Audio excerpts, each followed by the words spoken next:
اٹھ کر قدم سے مثل اسد جھومنے لگے۔ اس کی خوشی یہ تھی کہ ملی ابرِ صبا، چہرے کا رنگ سرخ ہوا مثل آفتاب۔ تیغوں سے پر اٹھا کے جرینے بآبدار، پٹکا کمر سے باندھ لیا مثل بودرا۔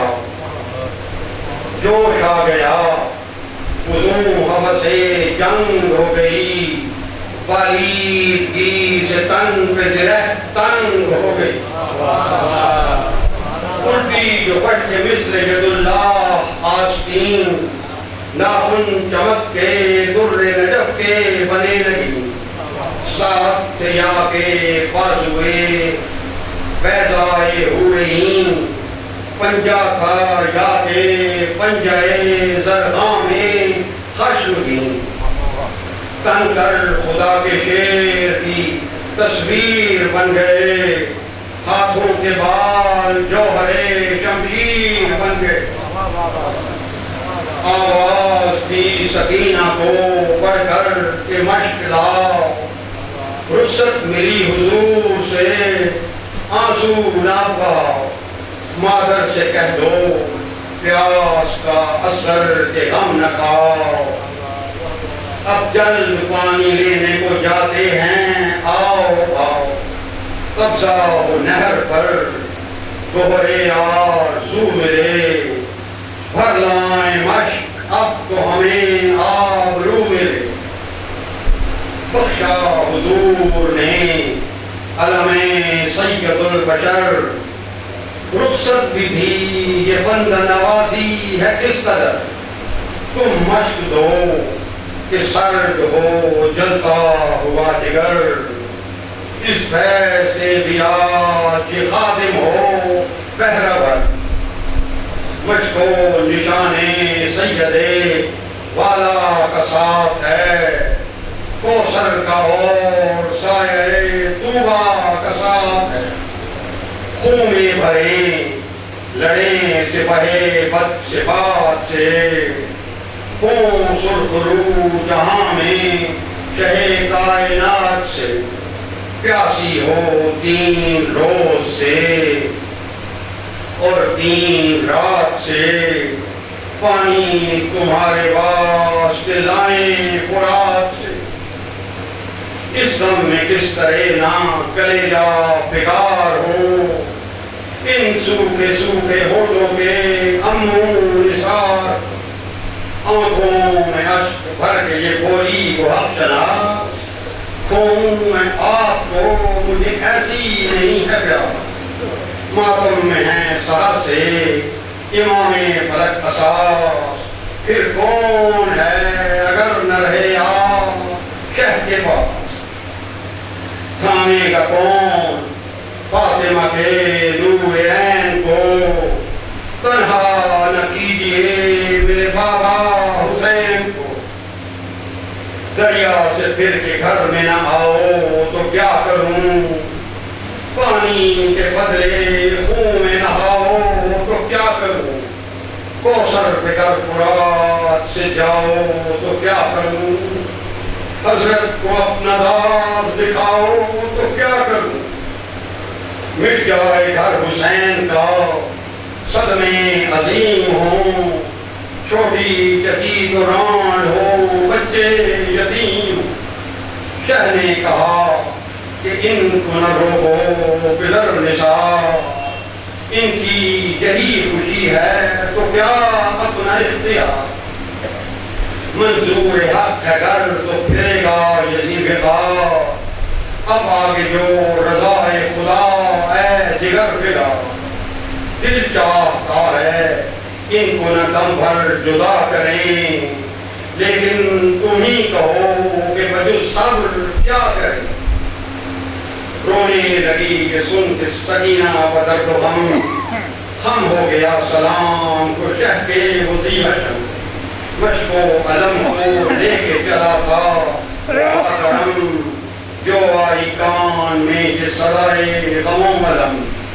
صاحب کمر کسی ہے بغا کی امنگ میں، لونڈی کو اپنی بھول گئے شوق جنگ میں، بچے بلک رہے ہیں یہاں آ کے جائیے، پھر شکل اس کنیز کو دکھلا کے جائیے، شیدا کو اپنے غم میں نہ تڑپا کے جائیے، کچھ حق میں ان صغیروں کے فرما کے جائیے، دونوں جلال آپ کے محروم رہ گئے، سب سے ملے مگر ہم ہی مغموم رہ گئے، پوچھا نہ ہم کو آپ ادھر سے ادھر چلے، تکتی رہی میرا ادھر سے ادھر چلے، مشکی دلے کے بعد ادھر سے ادھر چلے، بھولے ہماری چاہ ادھر سے ادھر چلے، کیا لوڈیوں کے حال پہ شفقت نہ چاہیے، صاحب خلاف رسم محبت نہ چاہیے، کہیے تو نقط وقت کدھر جاؤں، کیا کروں کس طرح دونوں بچوں کو بہلاؤں، کیا کروں کیا کہہ کے اپنے دل کو میں سمجھاؤں، کیا کروں بیٹھی رہوں یہیں کہ وہاں آؤں، کیا کروں جب تم نہ ہو تو کیا ہے جہانے خراب میں، ارشاد کچھ تو کیجئے لوڈی کے باب میں، یہ سن کے آپ جیتا ہوا بازوئے امام، آیا وہاں تڑپتی تھی جس جا وہ لیکنا، چھوٹے کو لے کے گود میں کھولا وہ تشنہ کام، صاحب کے اضطراب کا ہے کون سا مقام، چادر کو آنسوؤں سے بھگونا نہ چاہیے، شوہر کے جیتے جی تجھے رونا نہ چاہیے، ماتم سے کیا حصول تباہی سے کیا خطر، سب کا ہے پردپوش و اللہ کے بہروبر، اڑتا ہے روتے دیکھ تو تم کو میرا پسر، ہم شہ پہ صدقے ہوتے ہیں تم پیٹتی ہو سر، رونا نہ پیٹنا نہ بغا چاہیے تمہیں، شوہر سرخ روح یہ دعا چاہیے تمہیں، فرصت نہ تھی ہمارے بھلا کس طرح ادھر، لاشیں اٹھا رہے تھے شہنشاہ بہروبر، آقا کا حال دیکھ کے بیداب تھا جگر، مرنے کے شوق میں ہمیں اپنی نتی خبر، دنیا تمہارے رونے سے اندھیر ہو گئی، جانے دو اب کہ جانے دو جلد اب کے بڑی دیر ہو گئی، سمجھا چکے ہیں شب کو بھی ہم تم کو چند بار، عزت رضا و شکر میں ہے صبر میں بتا، تم کیا ہم تم کو کیا یہ لال بگڑ شہ پہ ہو نثار، میرا بھی اس میں فخر تمہارا بھی افتخار، افسوس کیا غلام خوش انجام کے لیے، ہم آئے تھے جہاں میں اسی کام کے لیے، سوچو تمہیں پیا جب مرنے میں کیسا نام، خوشنودی رسول رضا مندی ایمان، جس میں خوشی بطول کی ہو تم کرو وہ کام، آقا کی لونڈیوں میں تمہارا ہو احترام، گل ہو کہ یہ مطیع شہد ایک ہو رہی، زہرا سے مرتضیٰ کی بہو سرخ رو رہی،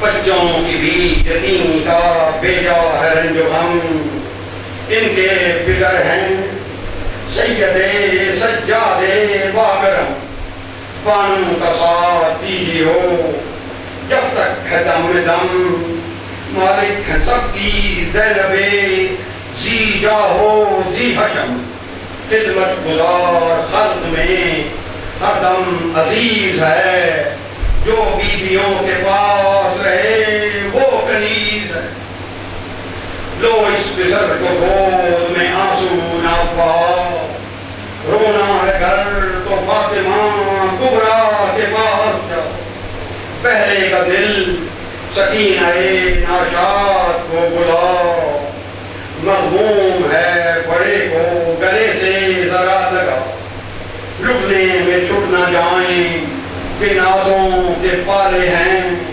صاحب کے دونوں لال تمہارے حوالے۔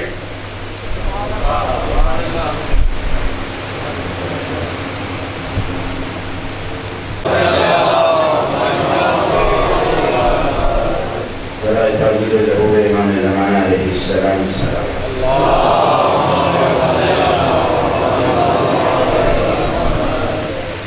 سید ظہیر الدین حیدر علیہ السلام۔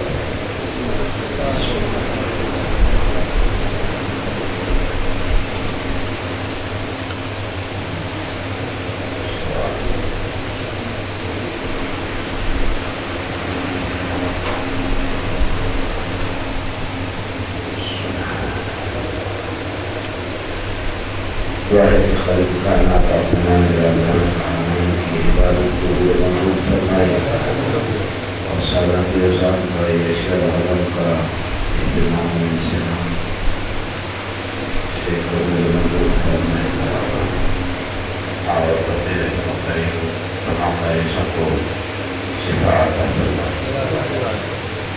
بھائی آقا علی کو اور سید حضرت حسین شاہ صاحب کو شفائے کاملہ اور پوری دنیا میں جہاں جہاں بھی عزاداری امام حسین علیہ السلام کو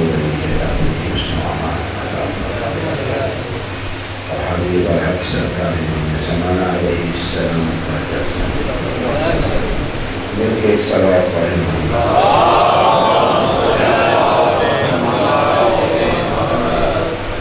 اعوذ باللہ من الشیطان الرجیم، بسم اللہ الرحمن الرحیم، الحمد للہ رب العالمین، الحمد والثناء لحق المعبود والسند المسجود وواجب الوجود الذي تفرد بالأحدية وتنزه بالسبحانية، والصلاة والسلام على واقف مواقف الشهود سيدنا ونبينا أبو القاسم المصطفى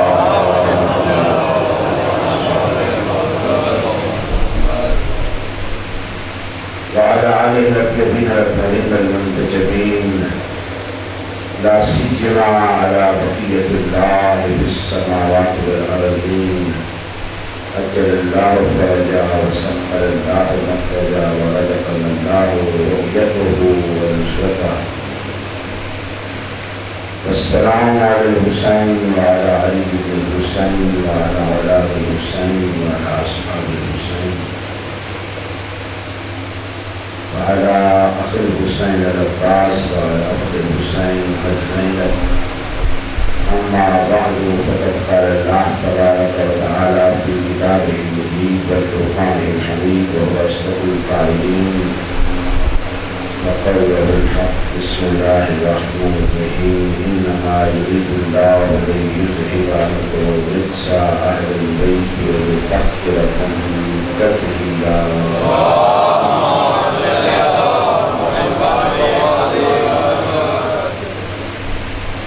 جناب محترم عزیزان گرامی، موضوع ہمارا جناب سید کونین صلی اللہ علیہ ہے اور یہ بھی وہ مقدس ذات ہے اور وہ پاکیزہ ذات ہے اور وہ مطہر ذات ہے۔ تاریخ انسانیت میں خلاق کائنات میں ایسی کوئی دوسری مصنوع خلق نہیں فرمائی۔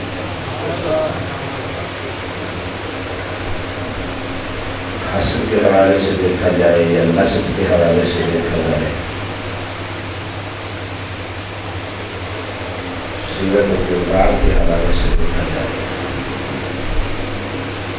تو جناب سیدہ کونین جیسا کہ نبی کریم نے فرمایا کہ دنیا میں 4 خواتین صرف ہیں جو کامل ہوئی ہیں اور کامل ناقص کے مقابلے ہوتا ہے۔ ایک لفظ نقص، ایک لفظ عیب اور چیز ہے، نقص اور چیز ہے۔ عیب یہ ہوتا ہے مثلا آپ نے قالین اپنے کمرے میں بچھایا ہے اور کہیں سے کونا گر گیا ہے تو یہ عیب ہے، یا پھٹ گیا ہے۔ نقص یہ ہوتا ہے کہ قالین کمرے میں پورا نہیں آیا، اسے کہتے ہیں نقص، مکمل نہیں ہوا، پورا نہیں ہوا، چھوٹا ہے۔ تو یہاں پہ لفظ تمام رسول اللہ صلی اللہ علیہ وآلہ وسلم نے استعمال فرمایا ہے۔ کمل من الرجال کثیر ومن النساء الا اربع، 4 خواتین ہیں۔ ایک لفظ اس حدیث میں سے چھوٹ گیا تھا جو آج آپ کی خدمت میں عرض کرنا ہے۔ آپ کی توجہ ہے؟ بڑی مہربانی۔ فرمایا ہے کہ 4 ہی خواتین ہیں، ایک مریم بنت عمران ہے، اور ہمارے بھائی پروفیسر نجاز صاحب ہمارے پرانے مہربان ہیں، محسن ہیں، کچھ بیراقیاں کر گئے ہیں تو شاید بھی ہوگی، پر خوشی ہے کہ آج تشریف فرما ہے، ہمارے دین سلامت رکھے۔ تو بلدیت کے ساتھ رسول اللہ نے نام دیا۔ مریم بنت عمران ہے، دوسری آسیہ بنت مزاحم ہے، تیسری خدیجہ بنت خویلد ہیں، اور چوتھی فاطمہ بنت محمد۔ اس بلدیت کے بیان میں بھی ایک راز ہے کہ جناب عمران جو کہ جناب مریم کے والد ہیں، ان کا بھی ایک مقام ہے، یقیناً جناب مزاحم کا بھی ایک مقام ہے، اسی طرح جناب خویلد، لیکن فاطمہ الزہرا سلام اللہ علیہ کا بابا خاتم المرسلین محمد مصطفیٰ۔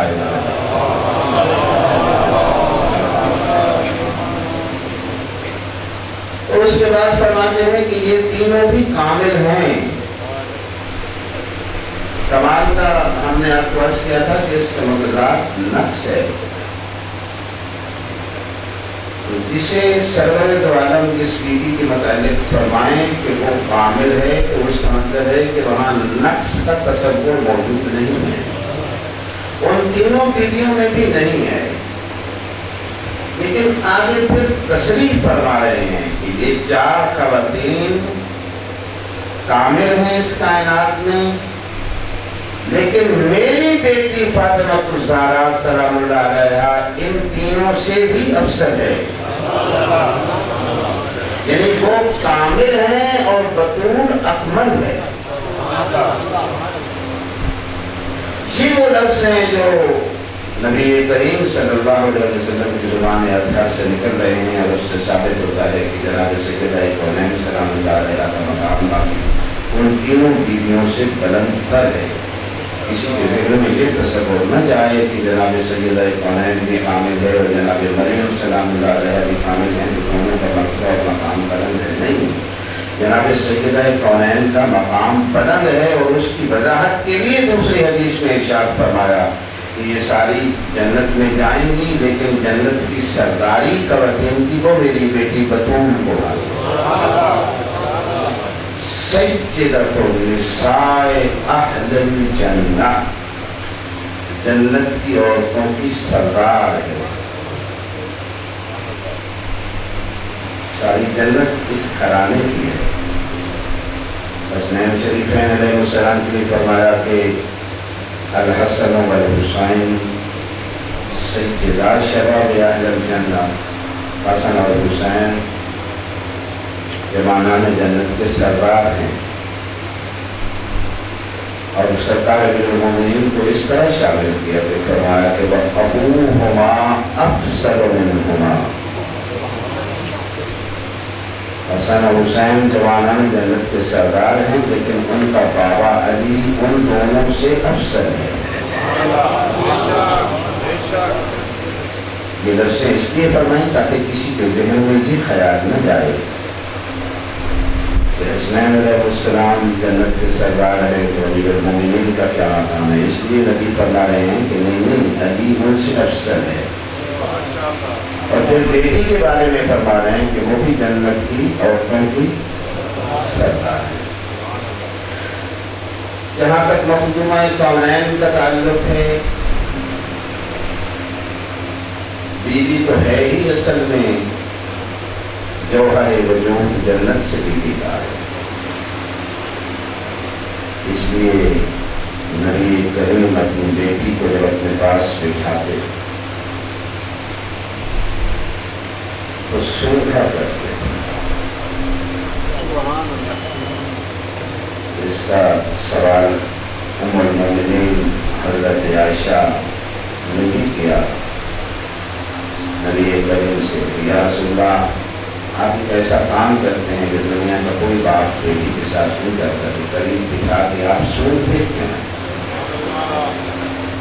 فرمایا میری بیٹی کے جسم سے جنت کی خوشبو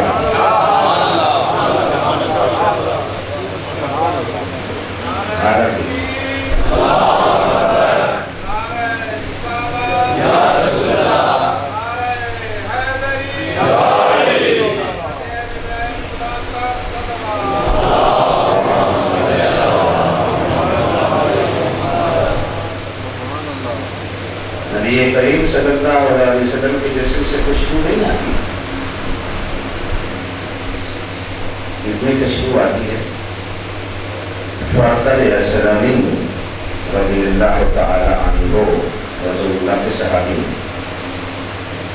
ان کے جسم پہ کچھ پھنسیاں پھوڑے وغیرہ نکلے تھے. انہوں نے عرض کی کہ رسول اللہ دعا فرمائیں گے یہ ٹھیک نہ ہے. تو رسول اللہ نے اپنا دعا پہ تہن اس کے پھوڑوں پہ لگایا، پھوڑے ٹھیک ہو گئے. ان کی دو تین شادیاں تھیں تو ان کی جو بیویاں تھیں خوشبو لگاتی تھیں، اور اس دور میں بڑی مہنگی خوشبوئیں تھیں. کستوری وغیرہ آج کے دور میں نایاب ہے. کستوری اور عنبر لگا کے بیٹھتی تھیں، لیکن جب وہ اپنی کسی زوجہ کے حجرے میں داخل ہوتے تھے تو اس کے جسم کی خوشبو پہ جناب فرقد اسلمی کے جسم کی خوشبو غالب آ جاتی تھی، جس میں لعاب دہن رسالت کا اثر تھا.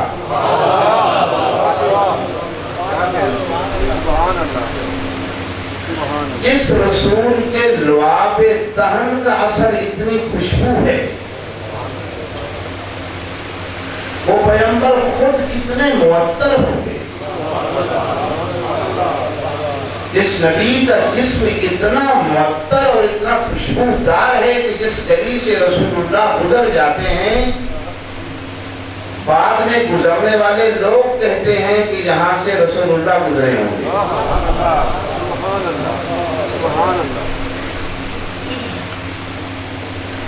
اس رسول اللہ کے ہاتھوں میں اتنی خوشبو ہے کہ کسی بچے کے سر پہ اگر شفقت کا ہاتھ رکھ دیتے ہیں تو کئی دنوں تک اس بچے کے سر سے خوشبو نہیں جاتی.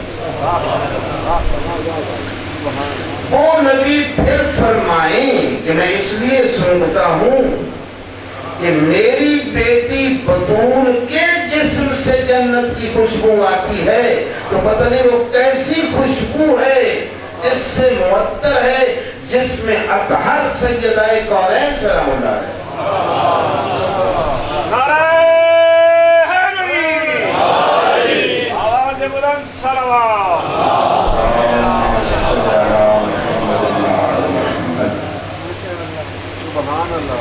اور یہ خوشبو بھی بتا رہی ہے کہ یہ مقام عصمت ہے. معصوم کے جسم سے خوشبو ہے، اور عصمت میں جیسے جیسے اضافہ ہوتا ہے جسم معطر ہوتا جا رہا ہے. اصل میں یہ انسان کی معصیت ہے جو اس جسم کی خوشبو کو ختم کرے. توجہ فرمائیں، گناہ ایک بدبو ہے.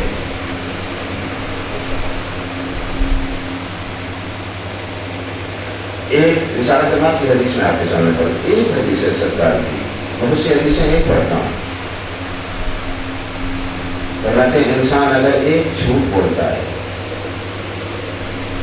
تو اتنا تعفن ہوتا ہے اس سے کہ 70,000 فرشتہ اس تعفن سے اذیت محسوس کر کے اس پہ لعنت کرے.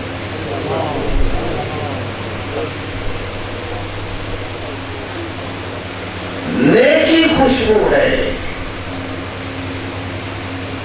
صداقت خوشبو ہے، اعلی انسانی اقدار کی پاسداری یہ خوشبو ہے. مقام ابدیت یہ خوشبو ہے. مقام ابدیت میں اور فرما برداری یہ ذات توحید اور ذات رسالت میں یہ مستور کس مقام پہ ہے، کون اندازہ کرے جناب سید ہے. یہ مقام عصمت ہے، یہ مقام طہارت ہے. کچھ لوگوں نے یہ اپنی طرف سے کوشش کی ہے کہ یہ بیوی معصوم عن الخطا نہیں ہے، محفوظ عن الخطا ہے.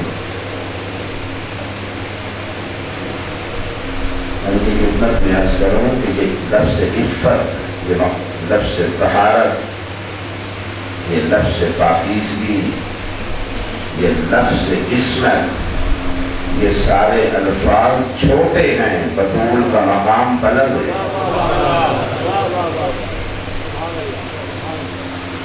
آپ تو فرما رہے ہیں کہ معصوم عن الخطا نہیں ہے، محفوظ عن الخطا ہے. میں کہوں گا کہ فرشتے تو معصوم ہیں نا، انہیں تو آپ معصوم مانتے ہیں.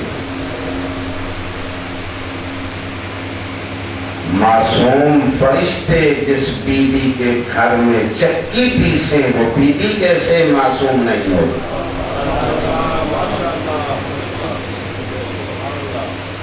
بدون یقیناً عصمت معاد ہے، صاحب تطہیر ہے. دوستوں نے بڑی کتابیں لکھی ہیں اس محفوظ عن الخطا اور معصوم عن الخطا کی بحث میں، اور اس میں بھی بڑی کوشش کی ہے کہ اس آیت تطہیر میں ازواج رسول اللہ کو بھی شامل کر لیں کسی طرح سے. انہوں نے کہا کہ ازواج رسول اللہ بھی آیت تطہیر میں شامل ہیں. ان کی خدمت میں عرض کروں گا کہ ازواج رسول اللہ کا ایک مقام ہے، ایک احترام ہے.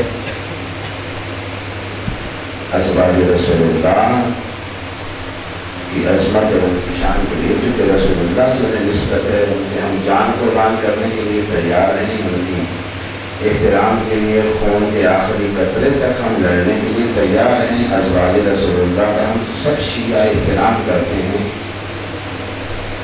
لیکن جہاں تک آیت تطہیر کا تعلق ہے وہ ہم قرآن سے پوچھیں گے کہ اے کتاب الہی تم بتا آیت تطہیر میں کون کون شامل ہے.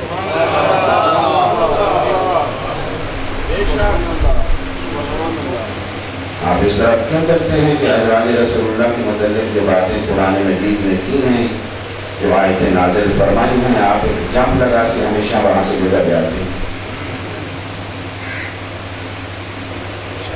جبکہ میرے نبی فرما رہے ہیں بلغوا ولو آیہ، ایک آیت بھی اگر تمہیں پہنچا سکتے ہو کسی تک تو اس آیت کو پہنچاؤ. رسول فرما رہے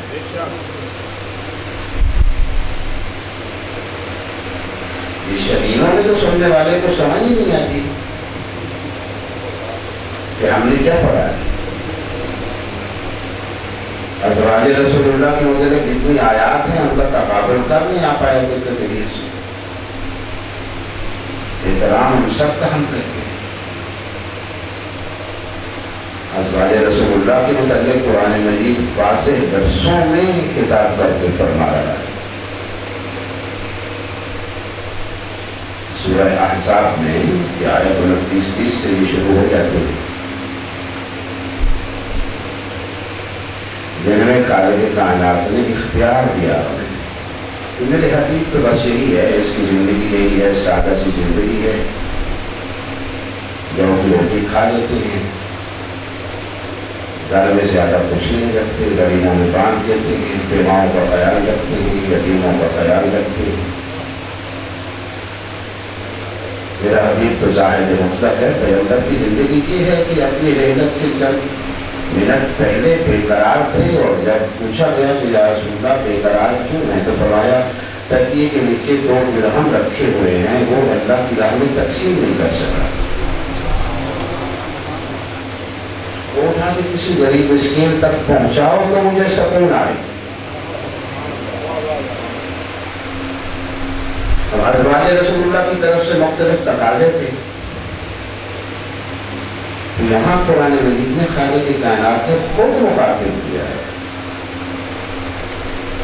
یا ایھا النبی قل لازواجک، میرے حبیب اپنی ساری ازواج سے کہہ دینا، ان کنتن تردن الحیاۃ الدنیا وزینتہا فتعالین امتعکن واسرحکن سراحا جمیلا۔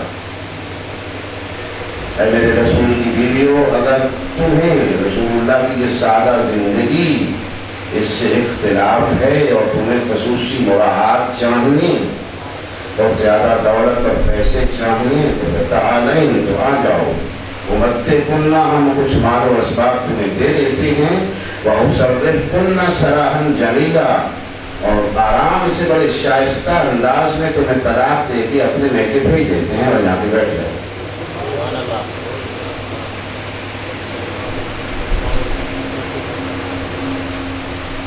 یہاں آیت تطہیر فٹ آ جائے گی۔ اب قرآن مجید پڑھنی نا، وَمَن يَقْنُتْ مِنكُنَّ لِلَّهِ وَرَسُولِهِ، قرآن پڑھنا تو جرم نہیں نا، قرآن پڑھنا تو ثواب ہے، قرآن کا ایک ایک حرف پڑھنا ثواب ہے۔ نبی فرما رہے ہیں کہ میری آیتیں پہنچاؤ میری امت تک، بغیر حکمت کے نازل نہیں کی ہیں، بغیر مقصد کے نازل نہیں کی ہیں، بغیر مشیت کے نازل نہیں کی ہیں، پہنچائیں آپ کی ساری آیات پوری امت اسلامیہ تک، لوگوں تک حقائق پہنچے کہ مالک کیا فرمانا۔ وَمَن يَقْنُتْ مِنكُنَّ لِلَّهِ وَلِرَسُولِهِ فَإِنَّ اللَّهَ أَعَدَّ لَهُنَّ أَجْرًا عَظِيمًا، اور اگر تم اللہ کی فرما بردار بن جاتی ہو اور میرے رسول کی فرما بردار بن جاتی ہو تو پھر میں اللہ نے تمہارے لیے اجر عظیم بھی تیار کر کے رکھا ہے۔ تم کس چیز کو ترجیح دے گی؟ اسے بھی کیا کہتے ہیں، آیات کو کیا کہتے ہیں پتہ ہے آپ کو؟ جو جرابران نے خود ان آیات کے متعلق ان کا جو نام رکھا ہے، جیسے یہ آیت تطہیر ہے، یہ آیت کا نام ہے، ان آیات کا نام رکھا ہے آیات تخییر، جن میں اختیار دیا گیا ہے کہ آپ یہاں رہنا چاہیں تو آپ کی مرضی ہے، اور اگر وہ دنیا اور زینت دنیا کی طلبگار ہیں تو بھی آپ کو اختیار ہے، آپ جا سکتی ہیں۔ تو اس لیے یہ آیات تخییر کہلاتی ہیں۔ تو قرآن مجید میں خالق کائنات نے یہ آیات تخییر نازل کر کے پوری انسانیت کو یہ پیغام دے دیا کہ ازواج وہ ہیں جن کے لیے آیات تخییر ہیں، بطول وہ ہے جس کے لیے آیات تطہیر ہے۔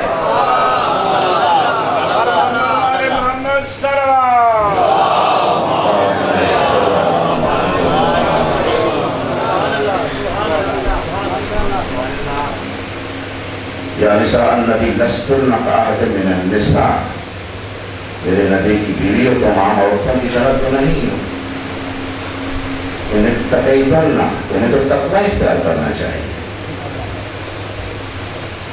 یہاں تطہیر کی آیت پہ لے جائے گی،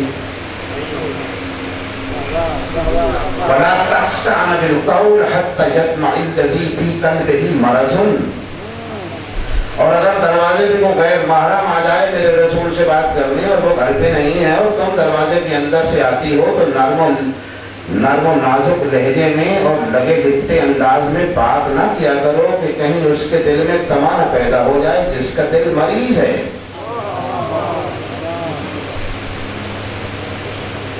یہ قرآن ہے، فقلنا قولا معروفا، اور تم تو صاف صاف انداز میں سیدھی سیدھی بات کیا کرو. وَقَرْنَ فِي بُيُوتِكُنَّ، اور میں اللہ تمہیں حکم دے رہا ہوں کہ تم اپنے گھروں میں بیٹھی رہنا.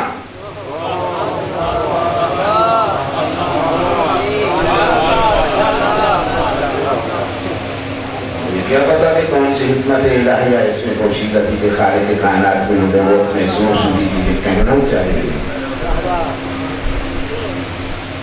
وَلَا تَبَرَّجْنَ تَبَرُّجَ الْجَاهِلِيَّةِ الْأُولَىٰ،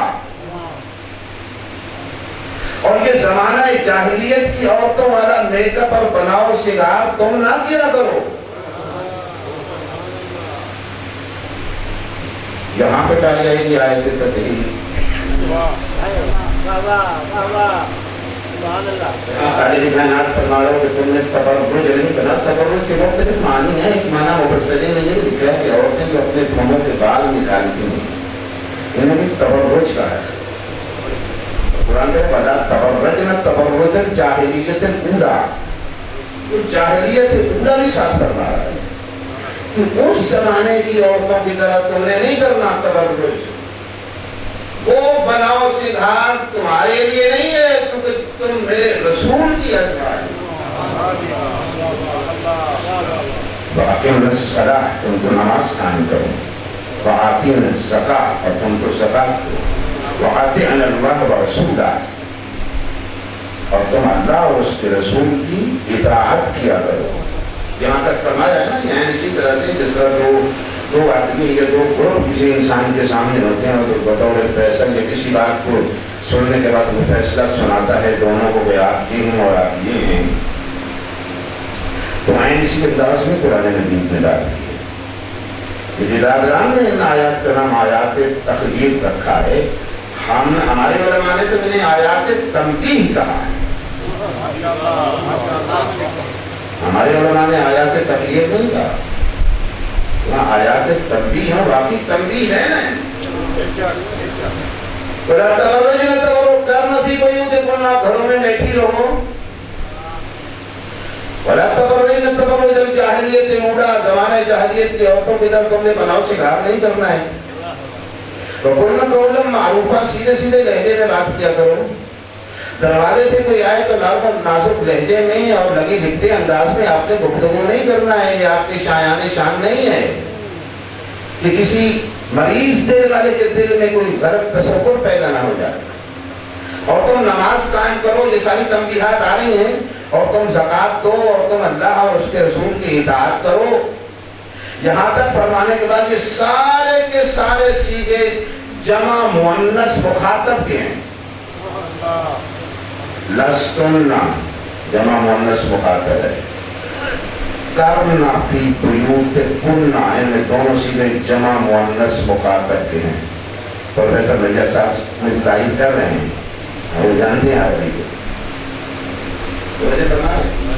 تبرجنا یہ کون سا سیغہ ہے؟ وہی جمع مؤنث مخاطب کا سیغہ. اسی طرح سے اقیمنا جمع مؤنث مخاطب ہے. آتینا جمع مؤنث مخاطب ہے. اطعنا جمع مؤنث مخاطب ہے. آگے اچانک لہجہ بدل گیا ہے. فرمایا انما یرید اللہ لیذھب عنکم الرجس اہل البیت ویطہرکم تطہیرا. جہاں مؤنث کے سیغے ختم ہو گئے. انما یرید اللہ لیذھب عنکم، قوم مؤنث کا سیغہ نہیں ہے، جمع مخاطب مذکر کا سیغہ ہے. یہاں مرد داخل ہو گئے ہیں.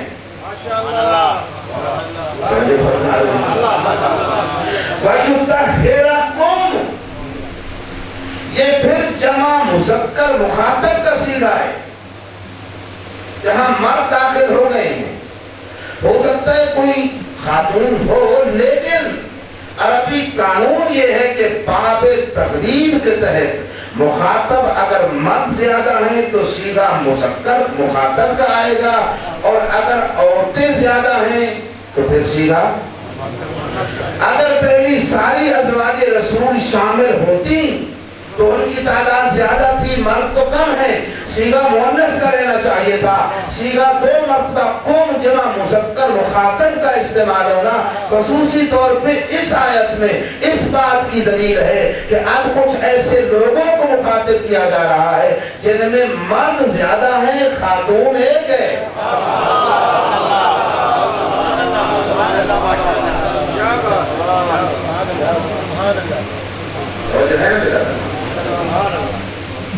یہ اسی طرح سے کہ پہلے انہیں تنبیہ کی لڑکے ادھر مخاطب ہو جاتے دس الہی کچھ اور شخصیات ہیں ان سے مخاطب ہو کے کہتا ہے. انہیں کہہ رہا ہے کہ تم اپنے گھروں میں بیٹھی رہو. انہیں کہہ رہا ہے کہ تم نے بناؤ سنگار نہیں کرنا.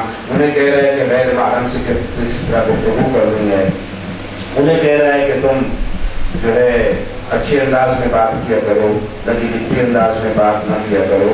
انہیں کہہ رہا ہے کہ تم اور عورتوں کی طرح نہیں ہو کہ اس طرح سے زندگی گزارو. پھر اچانک کچھ اور لوگوں سے مخاطب کر کے فرماتا ہے اور جہاں تک تمہارا تعلق ہے تمہارے لیے تو اللہ کا ارادہ یہ ہے کہ ہر قسم کے رزق سے تم کو دور کر دے اور تمہیں ایسا پاک کرے جیسا پاک کرنے کا حق ہے. بر محمد والے محمد صلی اللہ علیہ وسلم. میں 8 دنوں سے یہ آیت تطہیر بطور عنوان پڑھے جا رہا ہوں. تھوڑا سا اس کو بولنا چاہیے. تطہیر ہے کیا, اس کا کیا مفہوم بنتا ہے؟ انما یرید اللہ, یہ اللہ کا ارادہ ہے. یہ لفظ یرید اس میں بھی تھوڑی بحث ہے. اللہ کا ارادہ ہے جو کہہ رہے ہیں کہ یہ معصوم من الخطا ہے, معصوم من الخطا نہیں ہے. آیت تطہیر یہ نہیں کہہ رہے کہ اس سے جو طہارت ثابت ہوتی ہے وہ محفوظ عن الخطا ہیں, معصوم عن الخطا نہیں ہے. معصوم عن الخطا سے بمبیاں ہیں اور محفوظ یہ اپنی طرف سے اصطلاحات گھڑی جا رہی ہیں. دین میں کہیں نہیں ہے, حدیث میں کہیں نہیں ہے, قرآن میں کہیں نہیں ہے. اپنی طرف سے اصطلاح وضع کی کہ یہ محفوظ عن الخطا ہے. ہم نے مجھے محفوظ عن الخطا کسے کہتے ہیں؟ تاکہ جس خطا کا اللہ نے انہیں اپنی لفظ جو خود استعمال کیا انہوں نے کہ اللہ انہیں اپنی حفاظت کی چادر میں لے لیتا ہے. اللہ انہیں ہر قسم کے عیب اور نقص اور گناہ سے حفاظت کرتا ہے, محفوظ ہے اس لیے. تو اللہ جس کی حفاظت کرے ہر قسم کے گناہ سے, پھر اچانک اللہ اس حفاظت سے تھک جاتا ہے کہ پھر امکان خطا ہو جاتا ہے.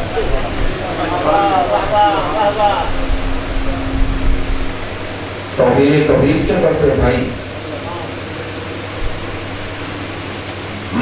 معصوم کا لغت میں معصوم کا معنی ہی محفوظ ہے. یا ایھا الرسول بلغ ما انزل الیک من ربک فإن لم تفعل فما بلغت رسالته واللہ یعصمک من الناس. یہ یعصمک کا کیا ہے؟ کسی معصوم سے ہے, اس وقت سے ہے, وہی مانتا ہے. کلمہ آپ کیا کرتے ہیں؟ اللہ تیری لوگوں سے حفاظت کرے گا. تو عصمت کا معنی تو وہی حفاظت ہے. کہاں سے امکان خطا نکال کے لے آئے؟ پھر آپ اس بحث میں پڑ گئے ہیں کہ یہ مکان ہے خطا کا مطلب یہ تو ہم نہیں کہہ رہے کہ خارج میں اس کا وجود ہو, اس کی کسی مصداق کا. آپ عوام کو ان بحثوں میں الجھا کے کیا کون سا اپنا مقصد حاصل کرنا چاہتے ہیں؟ پچھلے دنوں ایک ڈاکٹر ہیں, ہمارے دوست ہیں, اہل سنت کی, ان سے میری بات ہوئی تو وہ ہنس پڑے. انہوں نے کہا مجھے صاحب بولے تو سمجھ نہیں آتی کہ سیدھی طرح سے بچوں کو معصوم مان کیوں نہیں لیتے؟ یہ اہل سنت ہے. سیدہ کونین کی زندگی بتا رہی ہے کہ بی بی معصومہ ہے. جو مقام تسلیم پہ ہے. اب کیا کروں کہ ساری فرمائشیں اور سارے احکام کا خیال کو رکھنا پڑتا ہے. آپ سمجھ گئے ہیں کس طرح بات کو لے کے جا رہا ہوں. علامہ اقبال نے کیا کہا بیوی کے بارے میں, وہاں کیا کہا جا رہا ہے؟ بہت سی آیتیں میں نے چھوڑ دی ہیں, میرے پاس اتنا وقت ہی نہیں. شاید پھر یا کل کچھ کوشش کریں. جس طرف میں جا رہا تھا اس طرف سے ہٹنا پڑ رہا ہے مجھے, اور بات اس طرح آج کی یہ اس حد تک تو تشنا بھی رہے گی, لیکن کل انشاءاللہ وہ اس کو مکمل کرے گی. وہاں کہا جا رہا ہے کہ آپ کو اختیار ہے کہ آپ کو یہ زندگی پسند نہیں ہے. آپ دیکھیے یہاں تو غربت ہے, یہاں تو نصرت ہے, یہاں افلاس ہے, ہماری ضروریات پوری نہیں ہوتی. اس کا مطلب ہے کہ وہاں مقامی تسلیم نہیں ہے. اور میری مخدومہ وہ ہے کہ علامہ اقبال کہیں کہ آسیہ گردان اور لب قرآن سارا قبول نظر کیا عظمت بیان کرو. تو اس مقام تسلیم پہ ہے کہ چکی بھی چلا رہی ہے لیکن لبوں پہ قرآن کی آیات کی تلاوت کیا.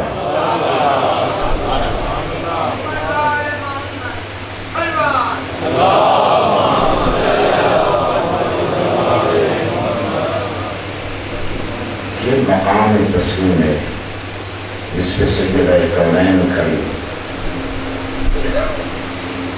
اب میں آپ کے سامنے کیا وضاحت کروں کہ تسلیم کسے کہتے ہیں.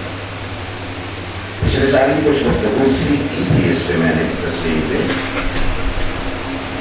اس کا حق ادا نہیں ہوا, اور آج کی گفتگو میں حق ادا ہوگا اس کا.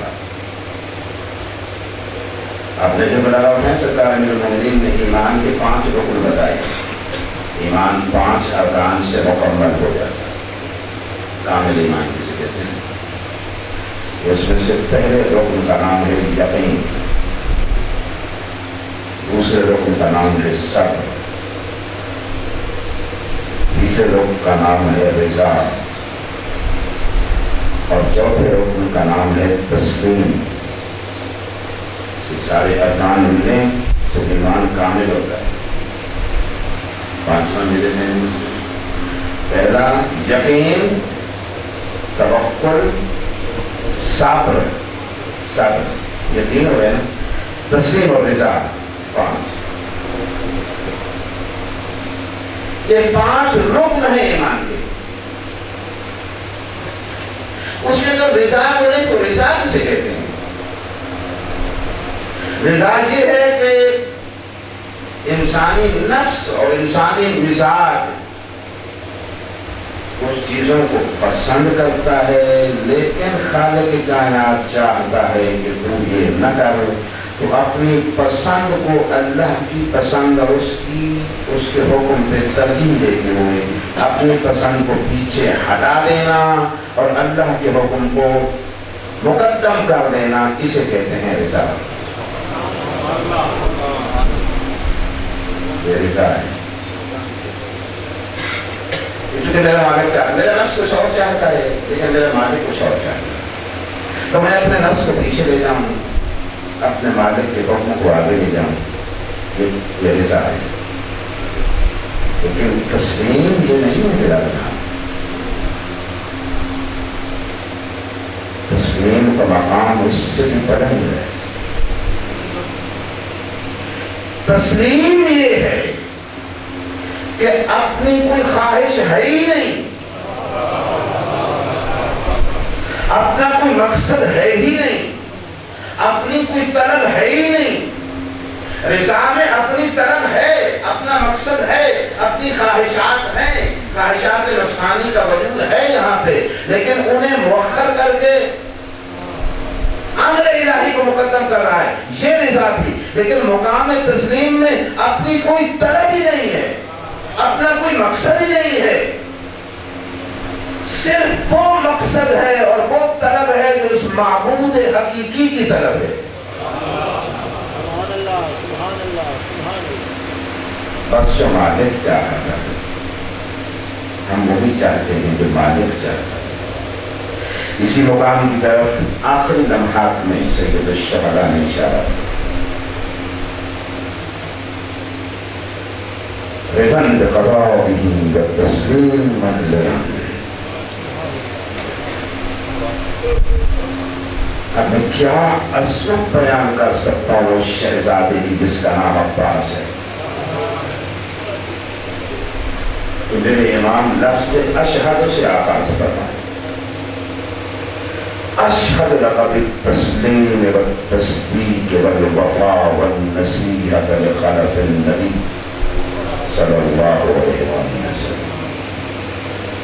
کس لفظ سے آغاز کیا خدا؟ کتنا وزنی لفظ ہے. اشہد گواہی ہے.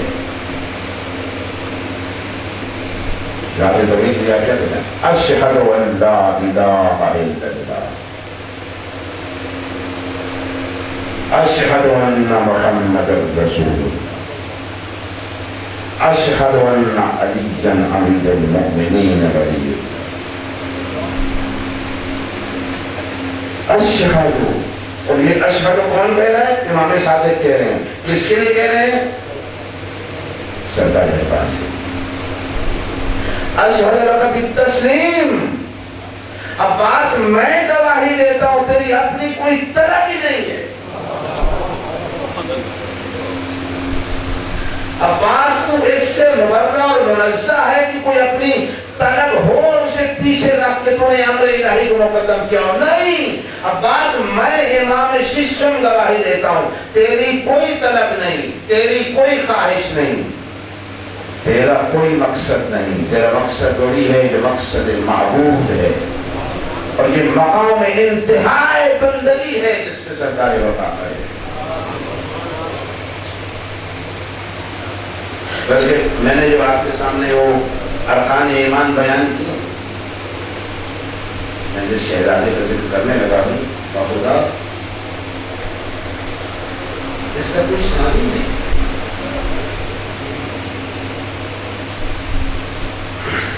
اگر میں یہ کہوں تو یہ غلط نہیں ہوگا کہ اس ذوالجلال کی جلال کے پرتو کا نام عباس ہے.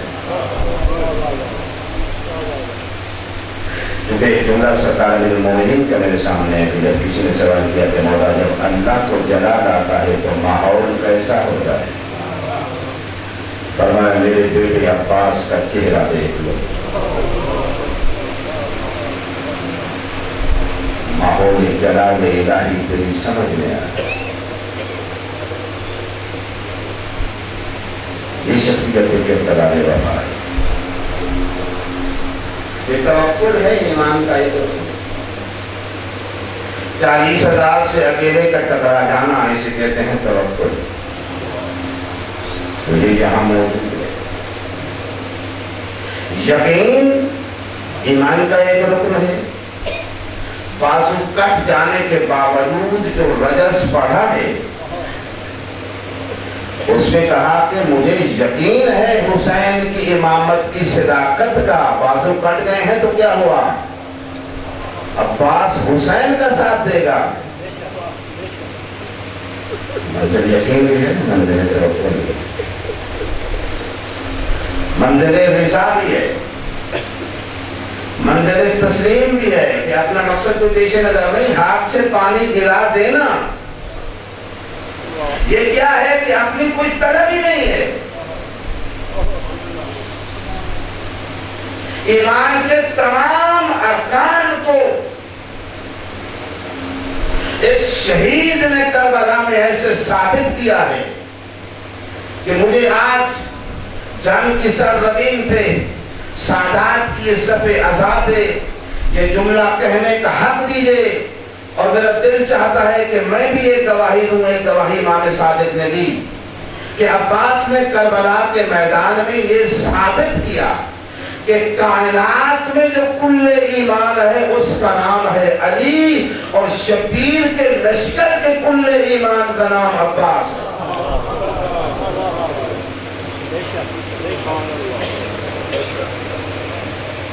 دامن وقت میں زیادہ گنجائش نہیں رہی ہے.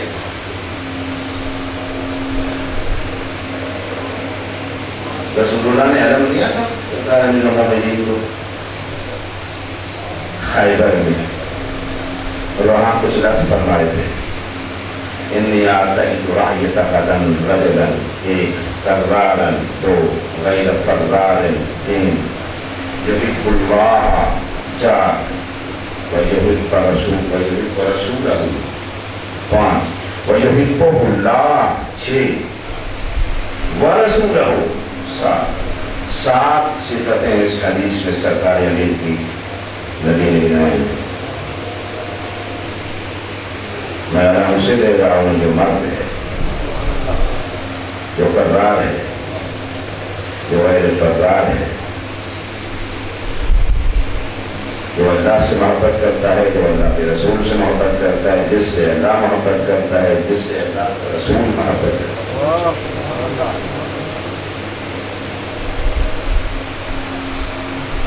یہ رسول اللہ نے صلی اللہ علیہ وسلم کو علم دیا تھا، ایک علم اس نے لیا کربلا میں جو اسی رسول سے ملنی جت کی منزل پہ ہے، اور اس کو دیا جو امیر المومنین سے ملنی جت کی منزل پہ ہے۔ فرمایا تھا کہ یہ تو حسنین شریفین یہ تو رسول اللہ کے بیٹے ہیں، تو میرا بیٹا ہے، یعنی تو میری ملنی جت ہے۔ تو رسول اللہ کی ملنیت کی منزل پہ جو کھڑا تھا اس نے علم دیا، اور کسے دیا؟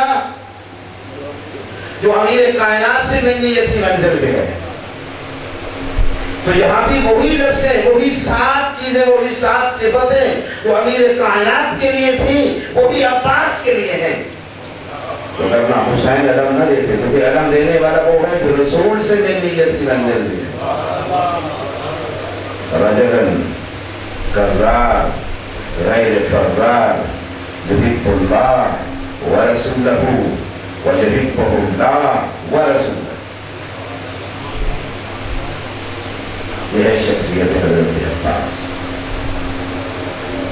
ایسے ہی ہے کہ امام سجاد علیہ السلام فرمائیں کہ ہاں سارے شہید ہیں، دنیا میں بڑے شہید ہوئے اور گزریں گے، فرمایا لیکن قیامت میں جب میرا چچا عباس آئے گا، سخت جمیع الشہداء، سارے شہداء مقام عباس دیکھ کے رس کریں حضرت عباس۔ جس آرات عمریہ کے علم نکالنا ہے سرکار عباس کا، میں آپ کو بتا دوں یہ کون سا علم ہے جو ہم نکالتے ہیں۔ لوگوں کے ذہنوں میں ہے کہ یہ کربلا تو کوئی علم ہے، حضرت عباس کا علم۔ آپ اپنی تفسیر ابن کثیر اٹھا کے دیکھیے، صاحب یہ رسول کہتے ہیں دور دراز کے علاقے سے آئے تھے، بارگاہ نساء مسجد نبوی میں رسول اللہ سے ملاقات کرنے کے لیے، کہتے ہیں یہ ابن کثیر لکھ رہے ہیں، میں مسجد نبوی سے ابھی دور تھا اور میں نے دیکھا مسجد نبوی کے اوپر کالے رنگ کا علم لہرا رہا تھا۔ خندق میں آئیے آپ، عمرو بن عبد خندق پھیلانی آیا اور اس نے دیکھا کہ ایک خیمے پہ کالا علم لہرا رہا ہے، تو وہ سمجھ گیا کہ جس خیمے پہ یہ علم ہے یہی رسول بنایا۔ یعنی کافر بھی سمجھتا ہے کہ جہاں علم ہے وہاں رسول رہتے ہیں۔ یہ علم عام علم نہیں ہے، یہ وہی علم ہے جو خیبر میں رسول اللہ نے علی کو دیا۔ یہ عباس کا علم وہی علم ہے جو آدم علیہ السلام سے چلا ہے۔ آدم کا علم یہی ہے، نوح کا علم یہی ہے، ابراہیم کا علم یہی ہے، موسیٰ کا علم یہی ہے، عیسیٰ کا علم یہی ہے۔ یہی علم چلتا رسول اللہ تک پہنچا ہے، اور رسول اللہ کے بعد یہی علم تھا جو 2 مرتبہ سرکاری امیر نے کھولا، ایک مرتبہ جنگ جمل میں اور ایک مرتبہ صفین میں، اور امیر المومنین کے بعد پھر یہ علم حسین نے کربلا میں کھولا، اور یہ علم کس کے حوالے کیا؟ سرکار وفا کے حوالے کیا۔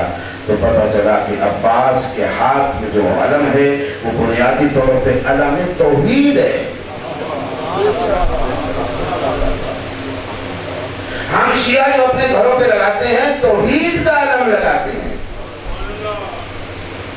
میرے مولا عباس کا علم توحید کا علم ہے،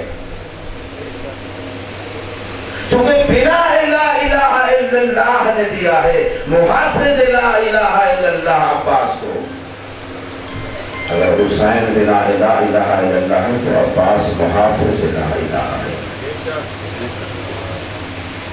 ممکن وہ معلم یزید کے دربار میں جب یہ علم پہنچا اس نے دیکھا تو وہ طرف دکھا ہوا، اس نے کہا یہ علم کس کے ہاتھ میں تھا؟ انہوں نے کہا یہ حسین کے بھائی عباس کے ہاتھ میں.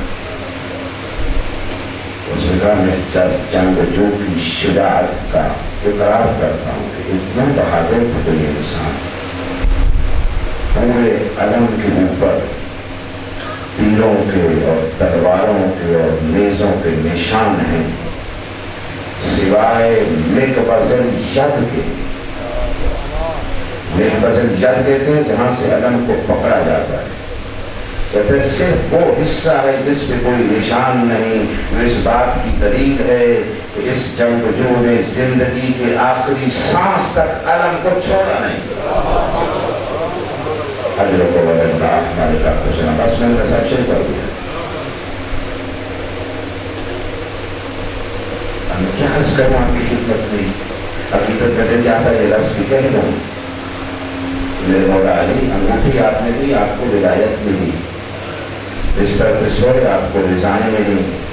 خندق میں آپ نے ضرب ماری, ثقلین کی عبادت سے افسر ہو گئی.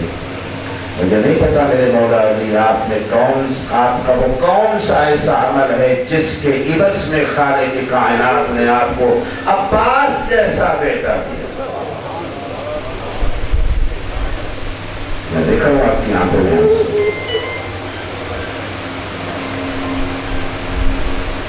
یہ وہ بیٹا ہے جس کی ولادت کی امیر کائنات نے اپنے تہجد کی نمازوں میں دعائیں مانگی. امیر کائنات کی تہجد کی دعاؤں کو اثر ہوا عباس سے. اور جب یہ شہزادہ پیدا ہوا ہے تو امیر المومنین شہر سے باہر تھے. یہاں پہ کمبر دوڑتے ہوئے گئے, جا کے خبر دی دھوپ سے مولا اللہ نے آپ کو بیٹا دیا ہے. پاؤں کیچڑ میں بکھرے ہوئے تھے, امیر کائنات کے بغیر دھوئے جوتوں میں ڈالے اور وہاں سے لے کے اپنے کھیت سے لے کے گھر تک علی دوڑتے ہوئے آئے. اور اسی دوڑتے انداز میں گھر میں داخل ہوئے اور جا کے اپنے بیٹے کو اٹھایا, ہاتھوں پہ لیا اور پیار کیا. پیار کرتے کرتے پتہ نہیں ذہن میں کیا آیا کہ رخ دوسری طرف کیا, بازوؤں سے کپڑا ہٹایا, ہاتھ محرم کا دینے لگا اور بازوؤں پہ امام نے بوسے دینا شروع کی اور آنکھیں برس رہی تھی. اور جناب ام البنین بیوی نے کہا مولا کیا میرے بیٹے میں کوئی نقص ہے جو آپ رو رہے ہیں؟ فرمایا ام البنین چاند میں تو داغ ہے, تیرے بیٹے میں کوئی نہیں. یہ کمر بنی ہاشم ہے تو مولا روتے کیوں ہیں؟ فرمایا کوئی وقت یاد آیا. مولا کون سا وقت یاد آیا؟ آپ بازوؤں پہ چونتے ہیں. فرمایا یہ کربلا کے میدان میں یہی بازو میرے حسین کی نصرت میں قربان کر دے. اب مورخین نے یہ جملہ بھی لکھا ہے کہ بیوی نے کہا مولا ذرا تھوڑی دیر کے لیے بیٹا دیں گے. بیٹا ہاتھ پہ آیا, امام حسین کے پاس بیٹھے تھے, سر کے اوپر سے اس طرح سے چکر دے کے کہا ایسے لاکھوں عباس حسین پہ قربان کر دے کہ حسین زہرا کا بیٹا ہے. یہ ام البنین ہے, یہ ام البنین کا چاند ہے. ماں کے دودھ کی تاثیر ہوتی ہے نا. یہ وہ بیوی ہے جس نے بشیر سے پوچھا تھا سنا کربلا کا کبھی بھی تیرا بیٹا شہید ہو گیا؟ فرمایا میں نے تجھ سے بیٹوں کے بارے میں نہیں پوچھا, بتا حسین کیسے.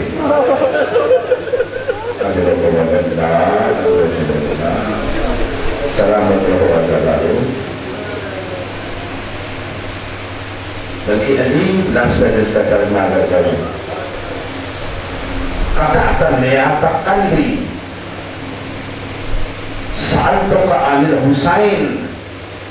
تو بار بار بیٹوں کی بات کرتا. اس نے کہا بیوی آپ کا بڑا بیٹا عباس شہید ہو گئے, جعفر شہید ہو گئے, عبداللہ شہید ہو گئے, عثمان شہید. فرمایا میں بیٹوں کا نہیں پوچھ رہی, تو میری بار بار بیٹوں کی بات کر کے اور بیٹوں کا ذکر کر کے میرے دل کی رگوں کو نہ کاٹ, مجھے بتا حسین کیسے ہیں.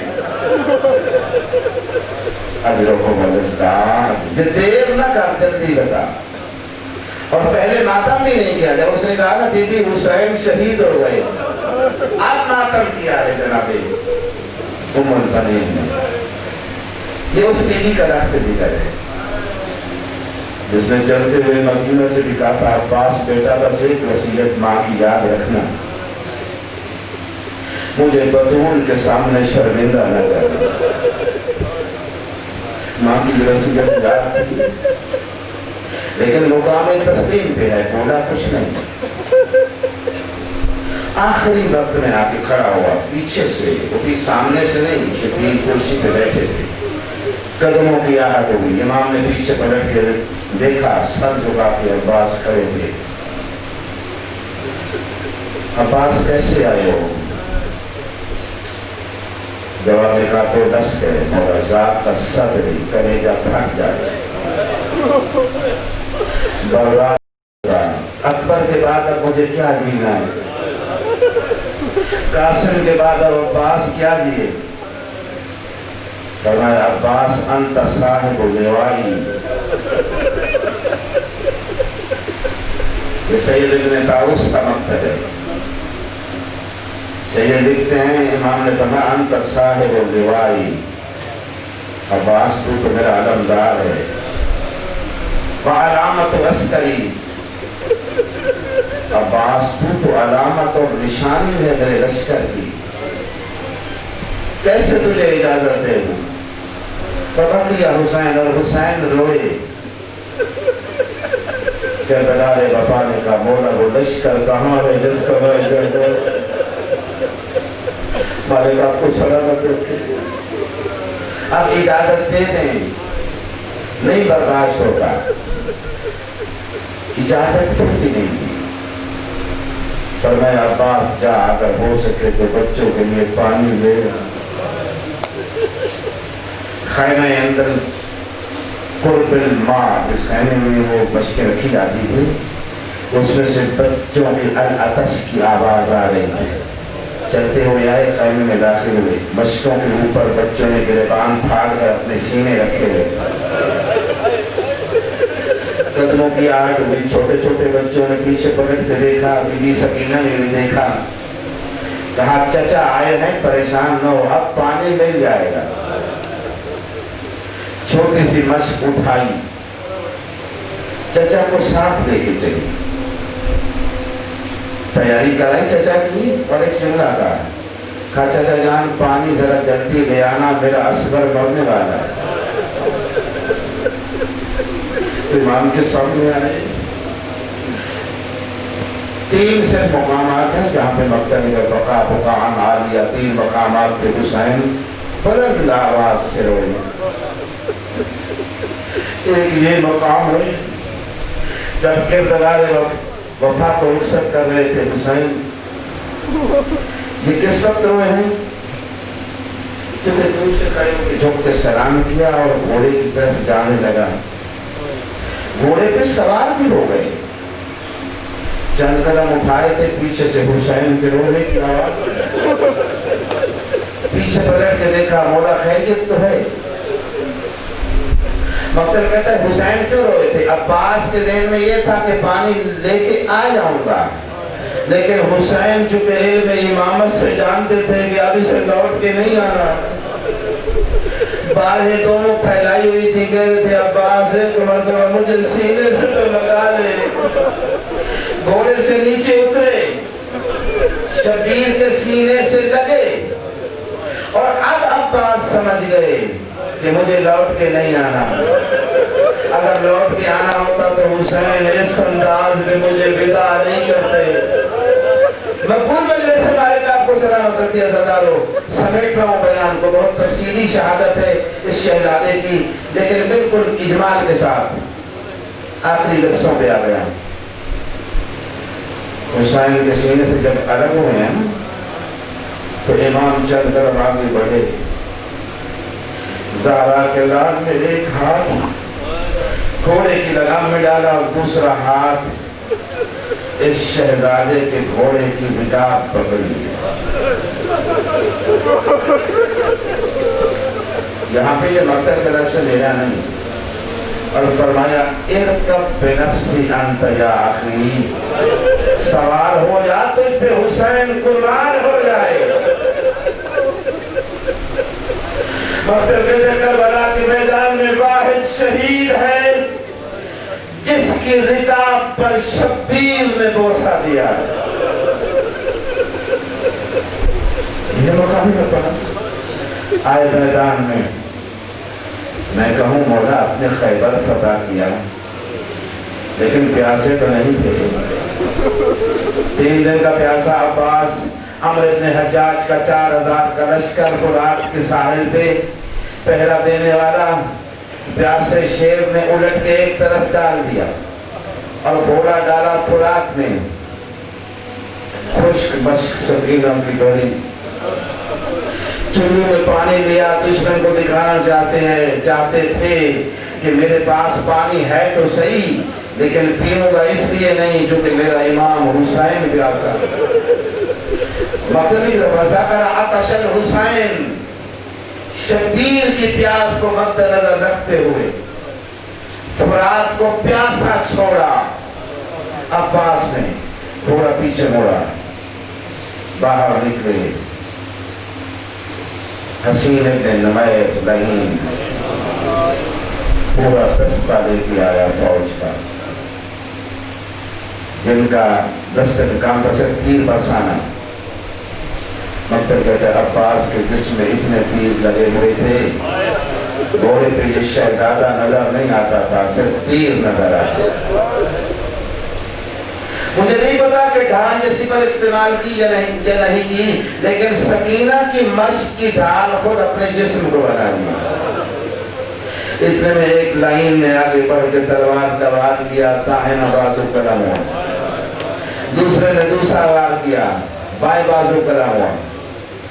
حرملہ بن قاہل اسدی لائن نے ایک تیر مارا جو عباس کی دائیں آنکھ میں لگا. بازو کٹ گئے تھے ہاتھ تو تھے نہیں کہ تیر نکالتے. سر کو نیچے جھکایا تیر کا دوسرا سرا گھٹنوں میں دیا. جھٹکا لے کے آنکھ سے تیر نکالنا چاہتے تھے سر اقدس سے خود گر گیا. خود گیا تو پیچھے ایک لائن کھڑا تھا جس نے لوہے کا گول ام البنین کے چاند کے سر میں مارا. سر اقدس سے لافتہ ہوا گھوڑے سے زمین کی طرف آئے. مشق سے پانی بہہ گیا تھا. جسم کے اگلے حصے میں لگے ہوئے سارے تیر پشت کی طرف سے نکل گئے چونکہ ہاتھوں کا سہارا لے نہیں سکتے تھے. گرتے گرتے آواز دی یا اخا ادرک اخا مولا میری مدد کو آئیے. حسین بڑی جلدی سے آئے لیکن شبیر کے پہنچنے سے پہلے نجف سے علی آ گئے تھے. آواز دے کر کہا بابا 21 ماہ رمضان کی رات کو آپ نے وصیت کی تھی پانی نہ پینا. بابا دیکھ لے تیرے بیٹے کی ہونٹ خشک ہے. بابا میں نے پانی نہیں پیا. حسین آئے دونوں بازو جھولی میں اٹھائے ہوئے تھے. زہرا کے لال نے قدموں کی چاپ سنی احترام اٹھنے کی کوشش کی. امام نے فرمایا عباس میں تجھے احترام معاف کرتا جس حالت میں تو ہے. سر اٹھا کے اپنی آغوش میں رکھا. زہرا کے لال صرف ایک سوال کا جواب دے. چند قدم کے فاصلے میں کسی بی بی کی آواز آتی ہے جو بیل کر کے کہتی ہے میرا پیاسا بیٹا عباس میرا وفادار بیٹا عباس. مولا میری ماں تو مدینہ میں رہ گئی تھی فرمایا عباس نہیں پہچانا بقیہ سے میری ماں زہرا آئی ہے جو بیٹا بیٹا کہہ کے بیان کر رہی ہے. عزاداروں امام نے آنکھ سے تیر نکالا اپنی آواز سے خون صاف کیا اور چاہتے تھے حسین کے لاش اٹھائیں. ابھی رمق چکے باقی تھی. کہا مولا تجھے اپنی امامت کا واسطہ میری لاش خیمے میں نہ لے عباس کیوں نہ لے جاؤں. کہا مولا ایک تو جب آپ لاش اٹھائیں گے تو پورا لشکر دیکھ لے گا کہ جرنیل مارا گیا حسین اکیلا رہ گیا تو جلدبازی کی تجھ پہ حملہ کریں گے. اور دوسرا اس لیے کہ تیری سکینہ سے وعدہ کر کے آیا تھا کہ پانی دے آؤں گا نہیں لا سکا اس لیے تیری سکینہ کے سامنے شرمندہ نہیں ہونا چاہتا. میری لاش فرات کے کنارے پر ہی رہنے دے۔ عزادار و امام نے آخری وصیت مانی بھائی کی، واپس چلے، گھوڑے پر سوار ہو کے نہیں، گھوڑے کی لگام ایک ہاتھ میں حسین نے پکڑی ہوئی تھی، دوسرے ہاتھ میں عباس کا علم تھا، کمرزار آگ کے بال کی چھپی ہوئی تھی، امامہ کھول کے گلے میں آیا ہوا تھا اور آواز دے رہے تھے ایستا ایستا الان انکسر الزہری وقلت ہیلتی، اب حسین کی قبر ٹوٹ گئی، حل من ناصر ینصرنا، میرا جرنیل مارا گیا ہے، کوئی مجھے غریب کی مدد کرنے والا۔ خیموں کے باہر پہنچے، سناٹا تھا ہر طرف، خاموشی تھی، خیمے کا پردہ ہٹا، 4 سال کی بیٹی باہر آئی، کہا بابا سوار ہو کے نہیں آیا ہے، پیدل آیا ہے، میرے چچا کا علم آیا ہے، این امی العباس، بابا مجھے پانی نہیں چاہیے، مجھے بتا میرا چچا عباس کہاں ہے؟ امام نے فرمایا سکینہ مارا گیا۔ یہ لفظ خیمے میں بہن نے سنے، آواز دے کر کہا واہ حجابا ہے زینب کا پردہ۔